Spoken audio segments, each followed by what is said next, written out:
Olá, e hoje com a nutricionista, a doutora Daniela Squarcini. Aliás, como eu disse no início, eu estou atendendo a solicitação de muitos telespectadores, já que trouxemos essa área de saúde, cardiologista, oncologista, psiquiatra, e hoje a senhora, doutora, como nutricionista. Eu quero retomar nesse bloco comentando consigo o seguinte, uma curiosidade certamente de todos os nossos telespectadores. Consumo de sal e as suas consequências. Consta que o brasileiro consome o dobro das necessidades. Essa informação é verdadeira, doutora? É verdadeira. Infelizmente é verdadeira. E aí, como é que a gente faz? Bom, a redução do sal ela tem que existir. A gente tem uma cultura, né, que está vindo, né, e a indústria, os alimentos industrializados estão aumentando essa ingestão de Tudo sódio. Que a gente consome Na verdade, o problema sal, do sal é o sódio. Uhum. E o sódio, ele é essencial para o organismo, né, porque ele faz com que a gente mantenha o corpo hidratado. Então, a água fica dentro do organismo porque existe o sódio, né? Então, se você consome ele em excesso, você tem uma retenção hídrica, o famoso inchaço.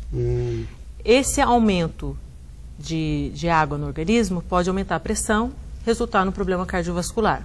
O aumento de sódio no rim pode exigir uma grande filtração e resultar no problema renal.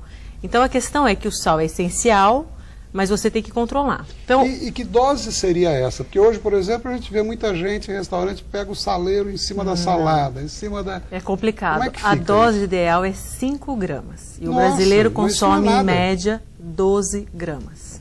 5 5 gramas é o seria ideal. O quê? Meia colherzinha o dia todo? Seria isso, mais ou menos? Mais ou até? menos. Mais ou menos. Talvez Aquela até colherzinha de menos. café? Por que menos? Porque os alimentos já têm sódio. tem. Então, nós temos o sal intrínseco e o sal extrínseco, que é o sal de adição.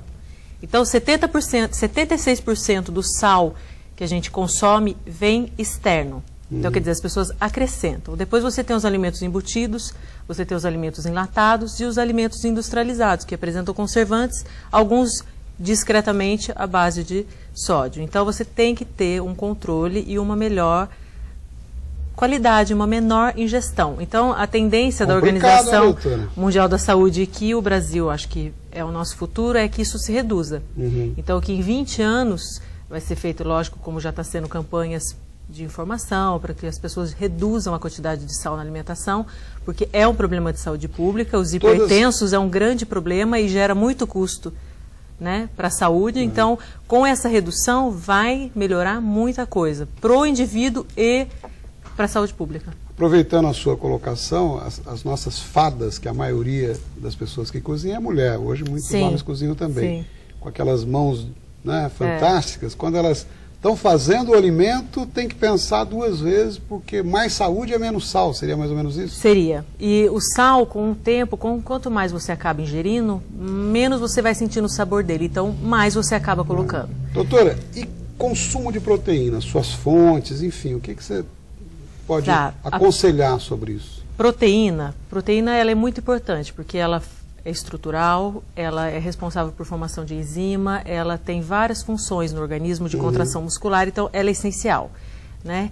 Qual é o problema, às vezes, da proteína? Que uma proteína da carne, de origem animal, ela vem com muita gordura junto, né? Então, o brasileiro, ele tem um hábito por si, estamos, vamos dizer assim, no limite do ideal. A gente tem o hábito de consumir bastante carne, né? Talvez aquela porção de 2 bifes não seja necessária, um só já seria essencial. Mas as proteínas, elas são muito importantes e o brasileiro também precisa se atentar nas escolhas, né? Uma carne grelhada, algo cozido. Eu sei que talvez isso pareça chato, né? Porque a nutricionista sempre fala do assado, do grelhado, mas infelizmente essa ainda é a melhor. E o leite, doutor? Especialmente o leite de vaca, o leite animal. Bom, o leite é a melhor fonte de cálcio, né? Uma das melhores fontes de cálcio. Ele tem alto valor de biodisponibilidade, então a absorção do cálcio do leite é muito boa. Ele o leite não precisa... de soja ou leite de vaca? Bom, o leite de soja não é algo ruim, mas também não que se condene o leite de vaca. Eu acho que ele pode ser consumido se a pessoa tem um problema de, né, com a quantidade de colesterol, de gorduras e alguma coisa no organismo, né, alguma alteração lipídica, ele pode consumir um desnatado. Um semi-desnatado, se não for de sabor. E muito melhor o leite pasteurizado, fluido, que é consumido na Europa, tudo aquilo que seria menos industrializado, hoje em dia tem que ser o mais escolhido. Não é o que está acontecendo. As pessoas estão optando por aquilo que é mais fácil e mais rápido.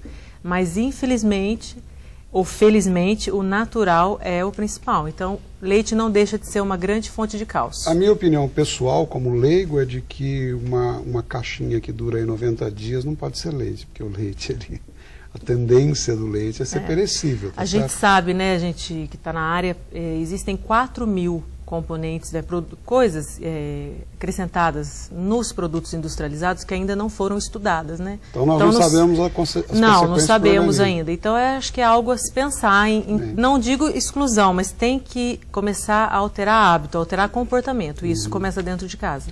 Doutora, e o aumento de consumo nos fast foods e a diminuição do arroz com feijão? Até os lanches aí de rua, que são muito gostosos, por sinal, né? São. A gente vê o pessoal preparando ali, pega aquele pote de sal e tchá. Enfim. Ketchup, mostarda, né, maionese. Qual a sua visão sobre isso? Olha, eu acho que o fast food ele está vindo de vamos dizer assim, de 200 anos para cá, desde a Revolução Industrial, quando a indústria surgiu e começou a vir com muitas novidades. A praticidade do dia a dia faz com que a gente acabe aderindo a alguns tipos de fast food. O problema é que está muito alto o consumo, principalmente nas crianças.